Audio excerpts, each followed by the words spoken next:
स्वागत है आपका हमारे इस चैनल में। दोस्तों, आज हम फिर से रेलवे ग्रुप डी में जो प्रीवियस ईयर की जो क्वेश्चन हैं पूछे गए हैं उसका सीरीज 4 लेके आए हैं। तो चलिए फटाफट रिवीजन कर लेते हैं। इसके अलावा ये ग्रुप डी के अलावा भी ये अगर आप किसी अदर भी एग्ज़ाम देना चाहते हैं तो उसमें भी ये साइंस के क्वेश्चन रिलेवेंट होने वाले हैं।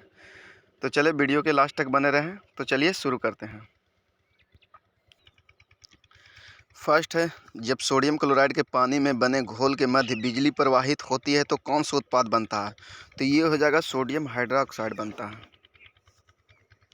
ये हो जाएगा सोडियम हाइड्रोक्साइड। यानी कि जब सोडियम क्लोराइड यानी नमक का जो घोल होता है उसके मध्य से यदि विद्युत धारा पार किया जाता है तो सोडियम हाइड्रोक्साइड बनता है। उसके घोल में सोडियम हाइड्रोक्साइड बनने लगता है। ठीक है, नेक्स्ट देखते हैं। कौन सी गैसों की वजह से ब्रेड या केक फूलता है, नरम और सुगंधित बन जाता है? ये तो कार्बन डाइऑक्साइड के कारण। कार्बन डाइऑक्साइड के कारण जो ब्रेड होते हैं और या केक होते हैं वो क्या होता है, स्पंजी बनते हैं, यानी कि फूला हुआ सा होता है। नेक्स्ट देखते हैं। कार्बन के उपयोग द्वारा अपचयन करके किस धातु को प्राप्त नहीं किया जा सकता है? तो ये है सोडियम। सोडियम को प्राप्त नहीं किया जा सकता। नेक्स्ट देखते हैं। कहता आधुनिक आवर्त सारणी में एक टेढ़ी मेढ़ी रेखा किसको अलग करती है? तो ये करती है धातुओं और अधातुओं को करता है। ये पिछला सीरीज में भी क्वेश्चन था, तो आप समझ सकते हैं कि देखिए हूबहू क्वेश्चन कितना ज़्यादा रिपीटेड हो रहे हैं। तो इसलिए मैंने बोला था कि रेलवे या सबसे ज़्यादा तो रेलवे में ही देखा जाता है कि 40 से 50% क्वेश्चन है जो डायरेक्ट रिपीटेड हो जाते हैं, डायरेक्ट हूबहू। तो इसलिए पिछली सीरीज में भी था और देखिए आज का भी है। और ये क्वेश्चन का सीरीज कब का है? 2018 का है। 2018 में जो पूछे गए हैं साइंस के क्वेश्चन वही है। तो आप इससे पता चलता है कि क्वेश्चन कितने ज़्यादा रिपीटेड हो जाते हैं। ठीक है, अब देखिए ये धातु अधातु वाला जो ये है जिग जैग लाइन, हम चलिए मैप में देखते हैं। ये सॉरी हम देखते हैं आवर्त सारणी में कहाँ पर है ये धातु अधातु का अलग करने वाला जिग जैग टेढ़ी मेढ़ी रेखा। तो चलिए वहाँ से भी हम देख लेते हैं। ये देखिए एक पीरियोडिक टेबल है, तो इसमें देखिए जिग जैग जो लाइन होता है, देखिए ये वाला होता है जो ऐसे ऐसे आया है यहाँ से, जो रेड वाला आप देख रहे हैं। तो यानी कि जिग जैग के मतलब होता है कि किसी खास डायरेक्शन में नहीं जाना, यानी कि डायरेक्शन उसका फिक्स नहीं होना, इधर उधर कहीं भी हो सकता है जिग जैग लाइन इस तरह से। तो यही वाला जो लाइन है जिग जैग लाइन है, जिसमें इधर हो जाता है धातु हो जाता है, इधर धातु हो जाता है और इस साइड अधातु हो जाता है, इस साइड अधातु हो जाता है। तो यही कहता है कि पीरियोडिक टेबल में जो जिग जैग लाइन होता है वो किसको अलग करता है? तो धातु और अधातु को अलग करता है। ठीक है, चलिए नेक्स्ट देखते हैं। नेक्स्ट देखते हैं, बर्फ़ जो होता है बर्फ़ पानी पर तैरती है क्योंकि इसका घनत्व पानी से कम होता है। घनत्व जो होता है बर्फ़ का वो पानी से कम होता है। ठीक है, यही कारण है कि बर्फ़ जो होता है पानी पे तैरते रहता है। अच्छा, एक क्वेश्चन ये पूछा जाता है कि यदि गिलास में पानी हो, नीचे पानी और ऊपर बर्फ़ हो, और यदि बर्फ़ यदि पूरी तरह से पिघल जाती है तो पानी का लेयर में क्या होगा, चेंजिंग क्या होगा? तो ये पानी का लेयर जो होता है अपरिवर्तित रहता है। क्यों रहता है अपरिवर्तित? क्योंकि हम जानते हैं कि बर्फ़ का घनत्व जो होता है पानी से कम होता है। तो यही कारण है कि जब ऊपर फ्लोटिंग करते रहता है तो जितना पार्ट नीचे डूबा हुआ रहता है वही पार्ट जो ऊपर जिसका जो बर्फ़ निकला हुआ रहता है तो पिघल का वही पार्ट उसी में बराबर लेवल हो जाता है। तो यही कारण है कि पानी ना तो लेवल पानी का बढ़ता है और ना ही घटता है, वो उसी में एडजस्ट हो जाता है। तो ठीक है, इसको भी याद रखें, बहुत ज़्यादा रिपीटेड क्वेश्चन है। नेक्स्ट देखते हैं, फाइटो हार्मोन क्या है? तो फाइटो हार्मोन का उपयोग किया जाता है छीलने के लिए इस्तेमाल किए जाने वाले एक रसायन होता है। फाइटो हार्मोन बेसिकली क्या है? छीलने के लिए एक रसायन होता है जो कि उसका इस्तेमाल छीलने में किया जाता है। नेक्स्ट देखते हैं, प्रजातियों की व्यक्तिगत संख्या को बनाए रखने और उसे के विलोपन को रोकने के लिए क्या आवश्यक है? तो प्रजनन है। यानी कि कोई भी प्रजाति में यदि कंटिन्यू प्रजनन हो रहा है तो वो प्रजाति अपना अस्तित्व बनाए रखता है। ठीक है, नेक्स्ट देखते हैं, ध्वनि की दृढ़ता जो दोहराए प्रतिबिंब का परिमाण करती है इसे क्या कहा जाता है? प्रतिध्वनि कहा जाता है। प्रतिध्वनि कहा जाता है। तो आप इसको याद रखें, यानी कि जब ध्वनि जो होता है किसी माध्यम से टकरा कर जब दोबारा जब रिटर्न आती है तो वही प्रतिध्वनि होता है। और एक चीज़ याद रखें कि प्रतिध्वनि के लिए आवश्यक दूरी कितना चाहिए, यानी कि प्रतिध्वनि हमको क्या होगा, तो ये डिस्टेंस कितना चाहिए ये वाला। तो देखिए जहाँ तहाँ 11 मीटर देता है, 11 मीटर देता है अलग अलग सोर्सेज में, लेकिन यहाँ पर रेलवे के पर्सपेक्टिव से देखें तो ये 17 मीटर होता है। ठीक है, तो 17 मीटर की दूरी होना चाहिए मिनिमम, तभी आपको प्रतिध्वनि का एहसास हो सकता है। ठीक है, नेक्स्ट देखते हैं। जीवन की सबसे कठोर पदार्थ क्या है? तो सबसे कठोर पदार्थ होता है हीरा होता है। ठीक है, सबसे कठोर पदार्थ हीरा होता है। ठीक है, नेक्स्ट देखते हैं। जीवन की उत्पत्ति के बारे में ओपेरन का सिद्धांत किससे संबंधित है? तो ये है रासायनिक विकास से। ओपेरन का सिद्धांत किससे है? तो रासायनिक विकास से है। जीवन की उत्पत्ति के बारे में ओपेरन का सिद्धांत रासायनिक विज्ञान से है। ठीक है, नेक्स्ट देखते हैं। समापन रेखा को पार करने के बाद भी एक धावक भागना जारी क्यों रखता है? गति की जड़ता उसे आगे बढ़ाती है, यानी कि उसमें क्या होता है, एक इनर्शिया फोर्स स्टोर हो जाता है T बराबर mv, यानी कि उसका जो मास है और उसका वेलोसिटी के कारण उसके अंदर एक फोर्स आ जाता है, यानी उसी को हम जड़ता भी कह सकते हैं।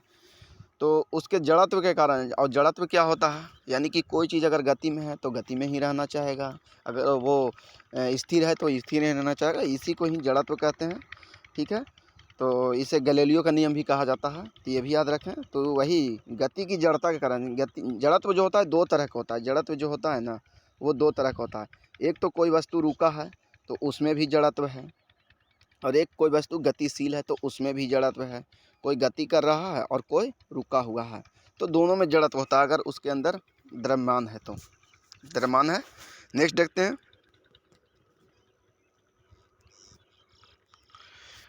प्रकाश का क्वांटम सिद्धांत किसके द्वारा प्रतिपादित किया गया था, यानी दिया गया था? तो मैक्स प्लांक का क्वांटम सिद्धांत। तो हमको ऐसे याद ही करना है कि उसको जोड़कर मैक्स प्लांक का क्वांटम सिद्धांत, तो इस तरह से हमको याद रहेगा। प्रकाश का क्वांटम सिद्धांत प्लांक ने दिया था। नेक्स्ट देखते हैं। अणु का गठन करने वाले परमाणु की संख्या को क्या कहते हैं? परमाणुकता, यानी जिन सूक्ष्म अणु का गठन करने वाले परमाणु की संख्या को क्या कहते हैं? तो परमाणुकता कहते हैं, यानी परमाणु संख्या को परमाणुकता कहते हैं। नेक्स्ट देखते हैं।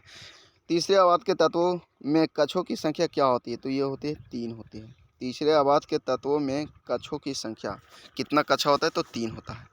नेक्स्ट देखते हैं। मनुष्यों में एक संयोजी ऊतक के उदाहरण क्या होते हैं? तो हड्डी। फ्रेंड, इससे क्वेश्चन हमेशा पूछे जाते हैं फ्रेंड, और बड़ा कन्फ्यूजन हो जाता है, तो हमको याद रखना है कि मनुष्य में संयोजी ऊतक के रूप में कार्य करता है कौन करता है? तो ये करता है हड्डी करता है। ठीक है ना, हड्डी करता है। नेक्स्ट देते हैं। 1 हॉर्स पावर किसके बराबर होते हैं? तो ये 746 वाट के बराबर होता है। बहुत ज़्यादा रिपीटेड क्वेश्चन है। 1 हॉर्स पावर यानी 1 HP इज इक्वल टू 746 वाट होता है।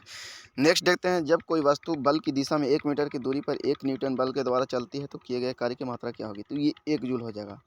फ्रेंड, अगर आप न्यूमेरिकल का वीडियो देखना चाहते हैं तो आप इस चैनल से जुड़े रहें, क्योंकि बहुत जल्द न्यूमेरिकल का सीरीज इस पे शुरू किया जा रहा है, जो कि आप किसी भी प्रकार का अगर न्यूमेरिकल आप करते हैं तो अगर आगामी एग्ज़ाम ग्रुप डी को देखा जाए तो आपको एक भी न्यूमेरिकल नहीं छूट सकता है दोस्तों, क्योंकि वहाँ पर एक बेसिक कॉन्सेप्ट के साथ बताया जाएगा, जो कि बहुत जल्द ही सीरीज इस पे शुरू किया जा रहा है। तो आप चैनल से जुड़े रहें, और बहुत शॉर्ट वीडियो के माध्यम से ये बताया जाएगा। ठीक है, फिलहाल अभी हम ये न्यूमेरिकल देख लेते हैं। देखिए क्या होता है friend, W is equal to FS होता है। W यानी कि किया गया कार्य हो जाता है, जो कि जूल में देता है ये। ठीक है, और F क्या हो गया? फोर्स हो गया। फोर्स कितना दिया हुआ है? 1 न्यूटन दिया हुआ है। S होता है डिस्टेंस, यानी कि कोई वस्तु कितना डिस्प्लेस्ड हुआ, एक जगह से दूसरे जगह कितना उसमें जगह में चेंजिंग हुआ, तो ये होता है 1 मीटर बता रहा है। यानी जब कोई वस्तु बल की दिशा में 1 मीटर चल रहा है और 1 न्यूटन बल भी खर्चा हो रहा है, तो किया गया कार्य कितना होगा, यही पूछ रहा है। तो 1 गुने 1 यानी कि 1 ही होता है, इसलिए इसका आंसर हो जाएगा, किया गया कार्य हो जाएगा 1 जूल के बराबर हो जाएगा। तो इस तरह से आप इसको याद रख सकते हैं। किया गया कार्य क्या हो जाएगा? 1 जूल हो जाएगा। W is equal to FS होता है 1 गुने 1, यानी कि W बराबर 1 जूल। ठीक है, नेक्स्ट देखते हैं। यदि 10 ओम के प्रतिरोध में 1.5 एम्पियर की विद्युत धारा बनी रहती है तो 1 मिनट में निष्कासित ऊर्जा की मात्रा क्या होती है? देखिए, इसको आप प्रैक्टिकली इसको इस तरह से समझिए कि यदि मान लीजिए कि आपके घर में एक बल्ब है, तो बल्ब है तो वो बल्ब भी कुछ हीट निकाल रहा होगा। ठीक है, उसी तरह से जितने भी जो भी इंस्ट्रूमेंट होते हैं वो सारे से हीट बाहर निकलता है, तो हम जानते हैं। तो वही बात है, क्वेश्चन को 2 तरह से पूछा जाता है, या तो इसमें इस बल्ब के द्वारा किया गया कार्य कितना होता है, या फिर इसके द्वारा निकला हुआ हीट कितना होता है। दोनों एक ही होता है, यानी एनर्जी भी पूछ सकता है और वर्क भी पूछ सकता है, दोनों एक ही बात है। यानी कि कहने का मतलब थर्मोडायनेमिक्स का जो लॉ कहता है कि जितना एनर्जी ये खपत करेगा उतना ही तो ये एनर्जी ये आउटपुट के रूप में छोड़ेगा, ठीक है। तो इसलिए दोनों का फार्मूला एक ही होता है। तो यहाँ पर क्या होता है, W इक्वल टू या इसके द्वारा खर्च किया गया एनर्जी इक्वल टू क्या होता है, I स्क्वायर RT। देखिए आप अगर आप बेसिक से इस चीज़ को समझना चाहते हैं तो आप मेरे चैनल पे जुड़े रहें, क्योंकि न्यूमेरिकल का सीरीज बहुत जल्द शुरू किया जा रहा है इसको, ठीक है ना। फिलहाल आप देख लें कि इसमें किया गया जो ऊर्जा की मात्रा क्या होगा, ऊर्जा की जो मात्रा होगा I स्क्वायर RT होता है। तो I कितना है 1.5 एम्पियर, यानी कि 1.5 को हम लिख सकते हैं 3/2, स्क्वायर है तो इसलिए फिर से हम लिख सकते हैं 3/2 गुने R का रहा, R कितना है 10 ओम है, ठीक है। और T कितना है, T बराबर 1 मिनट है, यानी कि इसको हम लिख सकते हैं 1 मिनट के बराबर 60 सेकेंड लिख सकते हैं, ठीक है। अब देखिए 2 और 2 4 और ये हो जाता है 15 चौके 60, ठीक है। 15 दही 150, यानी 3 तिहाई 9, तो 9 गुने 150 हो जाएगा, ठीक है। और इसी को जब 9 गुने 150 करेंगे तो 15 9 35 से, यानी कि 150 वाट हो जाएगा फ्रेंड। आप कैलकुलेशन को देख सकते हैं तो 150 आ जाएगा। कैसे किए आप फिर से एक बार देख लीजिए। इसका सीधा होता है या किया गया कार्य पूछे या उसके द्वारा निष्कासित ऊर्जा की मात्रा पूछे, दोनों एक ही बात है। और इसका फार्मूला होता है I स्क्वायर RT।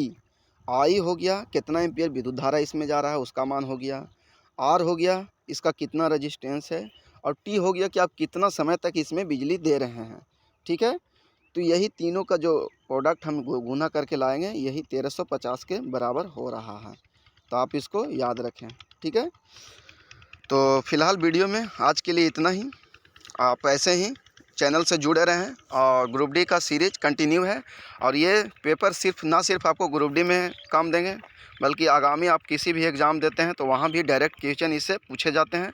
आप चाहें तो वीडियो को 1-2 बार देख लें या फिर स्क्रीनशॉट करके भी आप रिवीजन कर सकते हैं। तो चलिए दोस्तों, मिलते हैं नेक्स्ट वीडियो में, तब तक के लिए धन्यवाद।